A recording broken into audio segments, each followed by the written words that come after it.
to another episode of Gaming at the Round Tables. I'm Crystal with Maverick and JoJo. So today we have some stuff to show and tell, and I will describe it for those that are only listening. I have some older games and then at least one brand new game that I bought today. And I wanted to talk about the difference between what the games used to come with compared to how it comes now. Now, I'm going to start with some of the older stuff. Actually, we're going to go all the way back to the NES days. So I have two games here. I have Super Mario Brothers 3 and Star Tropics, A Test of Island Courage. What are those boxes made out of? They're just cardboard. Yeah. Now, I've played Super Mario Brothers 3, but the Star Tropics here, I have not played this. I've never even heard of that one. I haven't either. But if we open it up, and bless my mom, she kept everything in like the boxes. So for starters, including the game that you never played. Yeah. Well, no, because my parents used to game. Where do you think I learned gaming from? I learned it from my parents. Those are in mint condition too. Yeah. Yeah. Like that looks really good. Beautiful. Beautiful. Wow. Bet you didn't even have to blow the cartridge. And then some of the stuff that it came with. So like you have here, it says, I turned into Bowser's worst nightmare. Is that a sticker? Or is that a pamphlet? Card? Oh, it's a little pamphlet. It's a little pamphlet. So there's a phone number. That's pretty cool. Oh my gosh. It's like a little pamphlet for the Nintendo Power, I'm assuming magazine subscription that you can get. Oh, subscribe now and leap way ahead of the game with a free Super NES player's guide. Subscribe is probably like old-fashioned snail mail. Right. Like there's a phone number on here, which means that the subscribe is either you call them and subscribe to like what Joe was just saying. They probably sent you like a magazine or something, right? Yeah. It says this indispensable guide boasts 164 pages of must-have info on the hottest 16-bit game 16-bit. action. With complete maps, power ratings, strategies, indexes, and more to pump fresh voltage into your game. Definitely a must. 164 pages because that was that was definitely in an era where I was going to say the internet didn't even exist to get information. So it had to be 160. You had to get a gaming encyclopedia. You can call or I'm going to read the phone number because I want someone to like call it and leave a comment on our social media saying I called, right? So the phone number they have listed. Wait, what who are we calling? What is this? Nintendo Power. Nintendo Power. You can call them at 1-800-521-0900. And what's it say there? Order by Visa or MasterCard, 24 hours a day, 7 days a week. Yeah, or you can mail this in. Hey, if you don't like talking to people, your only other option was to snail mail it to them, and they'll get it in 2 weeks. But that's incredible. Where's the mailing address? Let's see. This is magnificent. So if it's in Japan, that's nuts. You write it. No, it's in. What's WA? Oh my God. I'm pretty sure that's Washington, but I will go ahead and state name, right? WA state name. Here we go. If I can learn how to type, that would help too. Yep. Washington, yay! Okay, the internet will know that I'm insecure, but not dumb. So you send it to Nintendo Power Magazine, subscription department, P.O. Box 97043, Redmond, Washington 98073. Oh, I remember. Read that. I'm going to... Let's look this up right now. Please repeat the address. So it's P.O. Box... P.O. Box 97043. 97043. Redmond, Redmond, Washington, WA 98073. That actually reminds me of when we were kids. I had a book, and I think Mav, you can ask Mom about this. I had a book that was literally called like famous people's addresses, and they had everybody's address from like television shows, stuff like that. It had like all their PO boxes, all that stuff, and you could or not email. Email didn't exist. You could write them a letter, and then it'd probably be like a month later, you'd get something back, and it was like a generic. I had a letter from the show Home Improvement with the entire cast signing a photo of everybody. I thought it was the coolest thing ever. So, something I want to mention about this, back in this day, for 12 issues of the magazine, it was $15. For a year. For a year. Now, to put that into comparison, I was talking to the employee at GameStop today, and the Game Informer magazine, now, instead of getting it with your GameStop subscription, or whatever you want to call it, which you used to, it's now $7.99 a magazine. So per month, or whenever, if you bought it every month. Yeah, I'm pretty sure it came out monthly. It's hard to remember because I used to get it in the digital form. So I googled the location. Now, to be fair, I wasn't able to find like PO box. I only found actual. Oh, you know what? I don't think it's not going to find the PO box. I had a moment there. Ooh, I should have known better. I am from a generation. So it's only showing me like Redmond with that zip code. I'd have to like scan the city to try to find, because the PO box is going to be in like a mail facility in a tiny little box, right? So, but it would have been cool to see if they had a headquarters somewhere nearby the heart of the city, but it's going to take me too long to look around. So we should try sending something and just see if we get a response back. That would be so cool. Oh, wow. I remember those cartridges. Also in really good condition, because my parents are sticklers for keeping things in good condition. Which one is this? I can't see it on This is Star Tropics. Okay. Also outstanding condition, yeah. So let's see what came in this box. Actually, several things.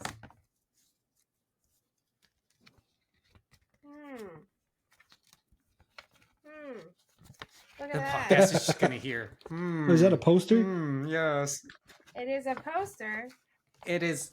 Okay, so it was folded up to slam fit into. This is something I'd like to talk about for a second. So this is cool. It's Nintendo. Now you're playing with power.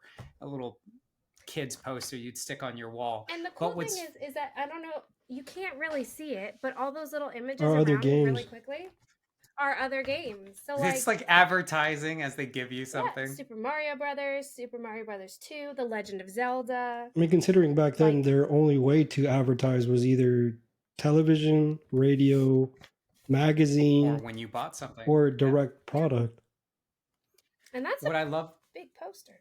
What I love about this little poster is that it's literally folded in like you would fold it to fit in your pocket kind of thing. Right. Because they had to fit it in the game box. So nowadays, if you got a poster that you bought with a digital deluxe edition or something like that, first of all, it'd probably be digital, right? But if you special ordered the collector's edition and they sent you a poster, there's no way they're going to send it to you completely folded up into a 9x9 square. Like, oh my gosh. It's another Nintendo Power subscription. Is that the one from the other one? Yeah, this is second game from this Star Tropics. Oops. So they send their subscription thing with basically every game they sold at that time. Yeah, and you can tell this one looks completely different. I love that it actually is infused. They have put a lot of color and design onto these things, so it wasn't. What I'll say, it wasn't. Yeah, cheap. Considering back then the graphic design was a lot different. And a lot more expensive than what it would be today. Because to print something like that was relatively easy considering Photoshop and things like that. But back then, that was probably pretty costly. And certainly custom. Booklet. So this one has a book. What's it say on the front? Instruction booklet? Instruction booklet. Yeah. Oh, and there's pictures in there. Look at that. That's straight up photos from the That'd game. cost you and stuff. $60 today if it was a part of your game. Look at the controller. I love that. Yeah, they're like, not only will we talk about the game, here's how you use your controller, because the assumption wasn't that everyone knew how to use the controller. The hearts, the weapons. Just flipping through the pages here, and they all have graphics from the game on the pages. Magic items. That's a guidebook. It's a mini guidebook. That they shipped with the game. Mm-hmm. So something else to note here is this is not something that you paid for, right? No, you bought the game. Yeah, there was no like, oh, here's a special edition. Is that a thank you note? Is that a letter? This is a letter that is like part of the game. So it's like, Dear Mike, I'm sorry I did not write you sooner, but I just returned from a long voyage, blah, blah, blah, blah, blah, blah. So it's like a lore It's like a lore letter. That they printed out a letter from in-game. Mm-hmm. Completely free, completely unnecessary, that they just gave every single person that bought the game. Yep. Yeah. And so now we compare the time, the energy, the cost of manufacture, all of that stuff has gone down. And they give you a little coupon code. Well, I'm going to show you in a minute here what you get in today's games. But I still have a couple more things I could show you guys. This one is more so like a history moment. Ooh. NES cleaning kit. There's a picture of Super Mario. You got to describe these things. Right. Not everyone watches the video. It's a box that's black with gold writing on it. But it's got a little picture of Mario like cleaning a video game, if you will. So we're gonna open it up here, and it's gonna have basically a blank slate. So the cartridges from the NES. This is basically like those cartridges. Oh, wow. Whoa, was that in the kit? This was in the kit. So it comes with this piece here that you can change out, which we still have the little extra bits. And this is like a cleaning cloth, if you will. So you for the cartridge reader. And then it cleans it. But this is just so you can clean the device. You weren't supposed to just blow into the cartridge entryway or the cartridge itself. Right. So this way you don't blow it. You actually physically. You wouldn't be able to find that for any system, though. No. And it would be I'll bet you pricey. You could sell that as a collectible. 100%. Too. Yeah. Oh, my mom was like, I jokingly mentioned to her. I was like, yeah, I'm just going to go to GameStop because I told her I was going to GameStop after I picked this up. I'm just going to go to GameStop and sell it all. And she's like, oh, that's not a bad idea. I was like, woman. Yeah. Don't you dare. If you are going to sell something that is definitely in the realm of collectible, you should absolutely not do it at GameStop. The guy behind the counter would just be like, "Oh yeah, we'll pay you $2," and then take it and put it on eBay for like $1,000. Actually, certain games I know they will pay decent money for. I'm gonna Google that. Like say one of the older Zelda games in like really good condition or whatever. Yeah, absolutely. So we're gonna make kind of a time jump here. I'll stick with Nintendo for right now. Okay, so that was an NES cleaning kit? Yes. I'm looking it up on eBay just for giggles. The shiggles. But I actually have here. So you know how we were talking about Nintendo Power? Yeah. I have 2 Nintendo Power magazines. It's hysterical because we don't know if you guys got that by sending in this subscription.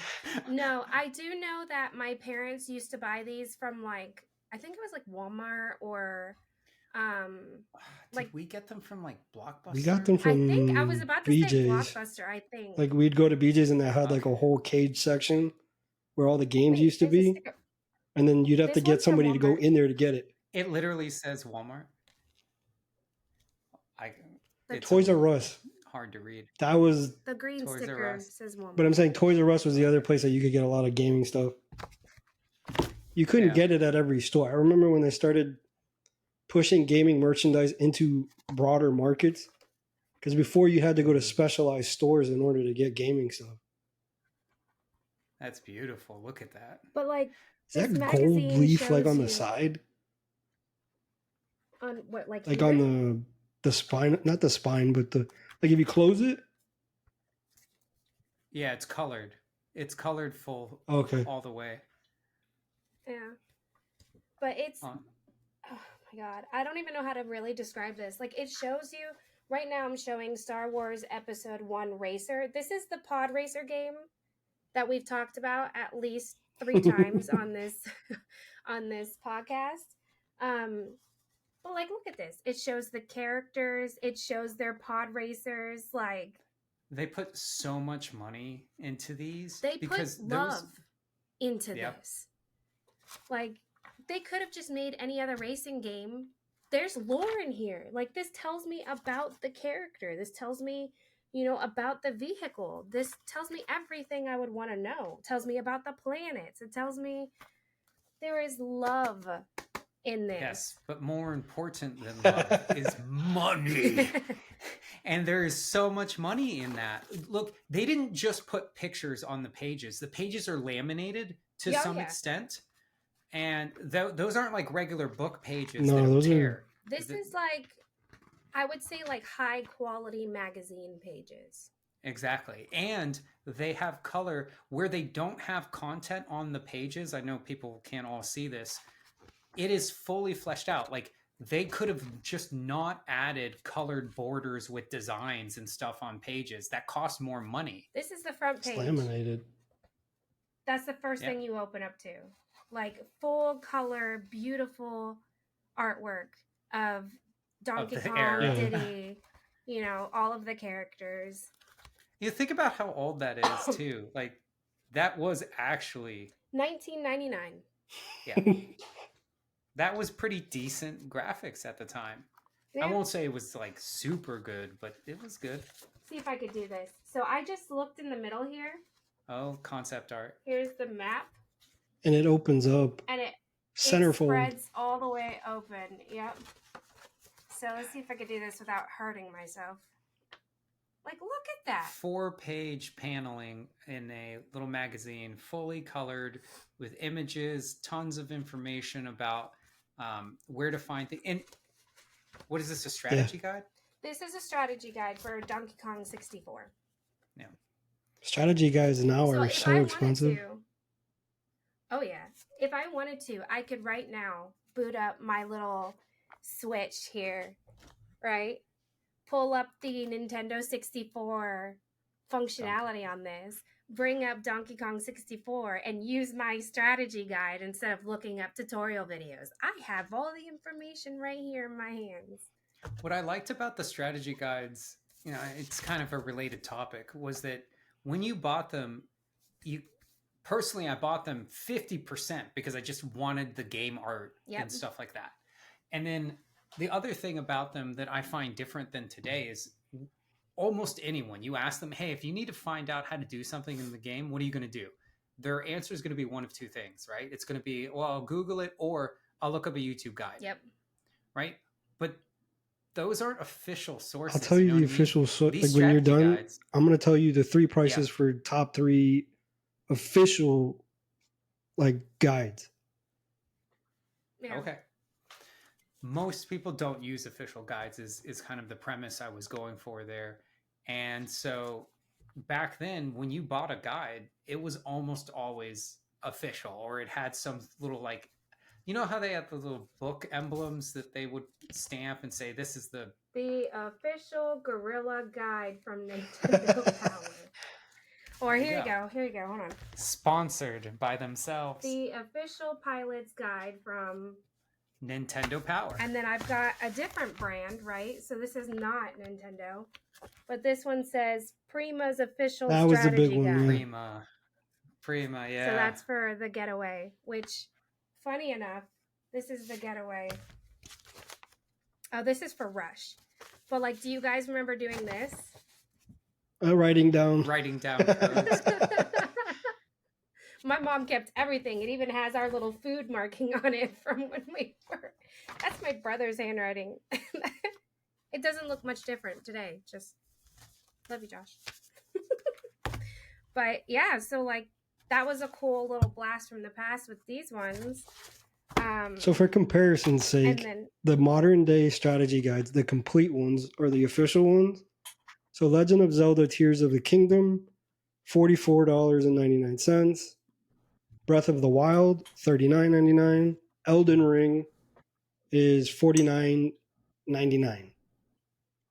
So like 60 to 80% of the cost of the game brand new. How much is, so we look at a US $14.99, $15. So I have no idea what that game sold for, unfortunately. I'm sure we could look it up. $14.99 and every page guide is colored. Yeah. I love the little maps on that game. Yeah. So we're going to do another jump. First of all, PlayStation memory card. So you needed this to play any of these, you know? Well, not to play it. Well, not to play to save your progress. So we're going to start with the little one discers, you know? Got Crash Bash and Spyro here. And so these cases that you're showing, they have the image of the game similar to what you would expect, but they're in that clacking sound is Crystal's nails on the very hard plastic case. And you open it up, it's a little square that opens, kind of like a book opens. And on the inside, you've got the CD. And she seems to have the original CD of Crash Bandicoot. And to the left of it, you get a little pamphlet book. Doubled as the cover. Is it CD-ROM or DVD? Is that actually on the disc? Oh my gosh. There's no way it's a DVD. It's a compact disc. It's a CD, yeah. So again, with this, right? This is an advertisement for a different game, which just so happens to be this game that I have here, coincidentally. Is that, just a single page that on the front was the game and then on the back, or is it a pamphlet? It's a pamphlet. You can flip through it, and yet again, this has information in it. So, like, this has about the main menu. This has about playing the adventure game. It talks about the different characters you can select. It talks about the arena boss events, important things to win. Just all the different arenas. I love that the developers didn't assume that their game was in-game tutorials would be sufficient, right? The pause menu and like all the different things that the pause menu can do. Like, it tells you basically how to play the game.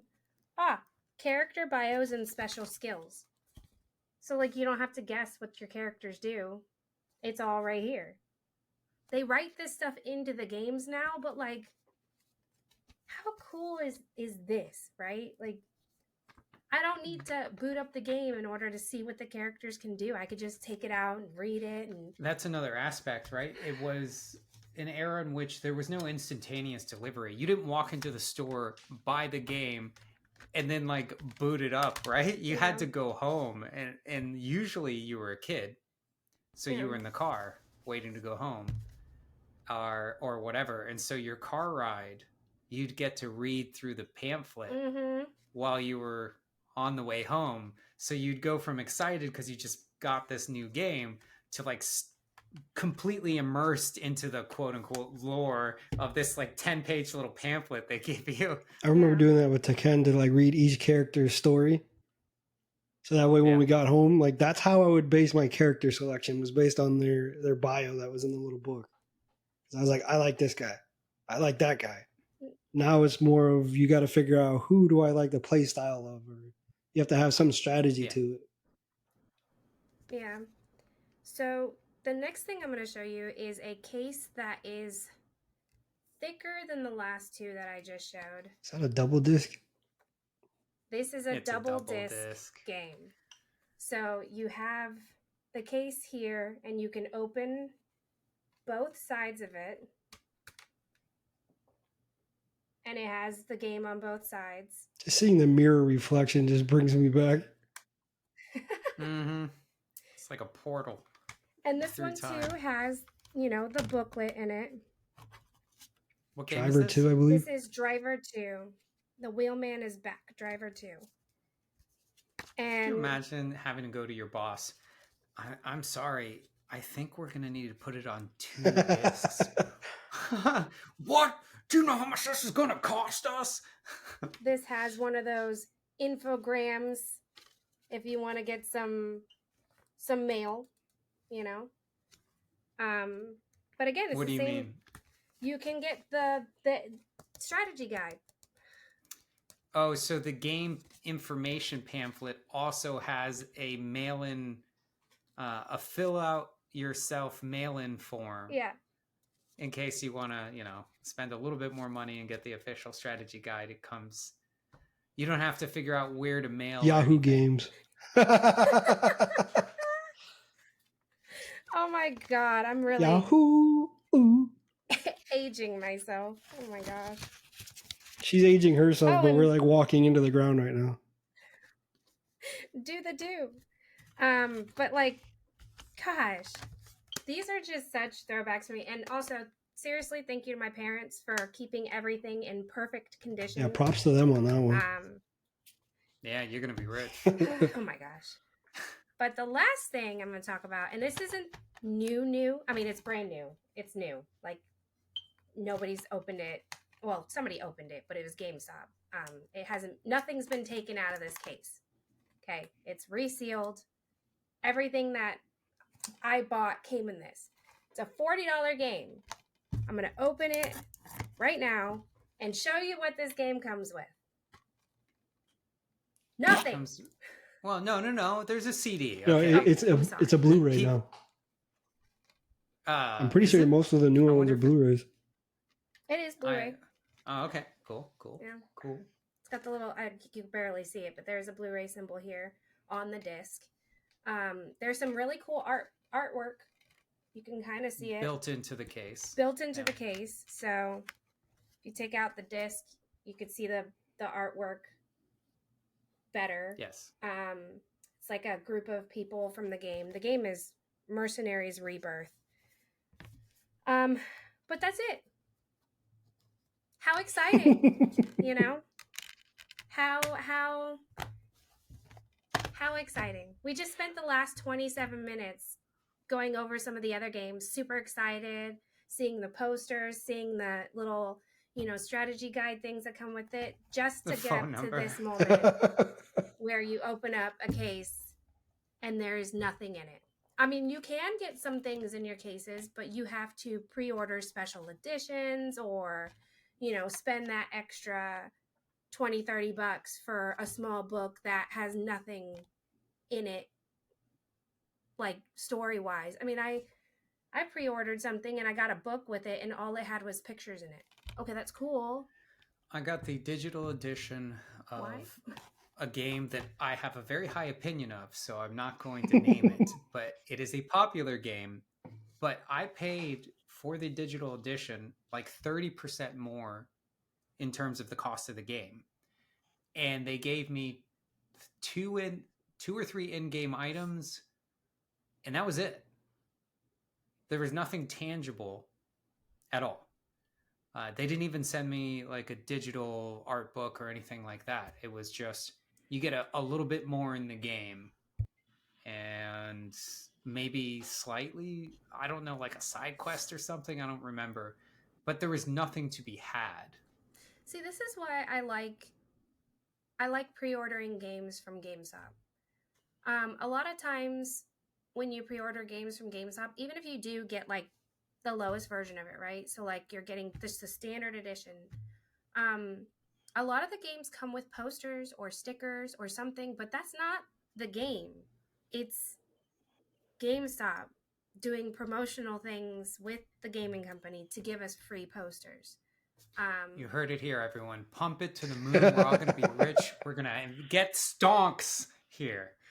Or I am joking. Don't ruin your life. Invest wisely. That being said, we're up on our time. So, Crystal, kick it off. And yes, thank you again for joining us with Gaming at the Round Table. It's been a fun one. Bye-bye. Stonks.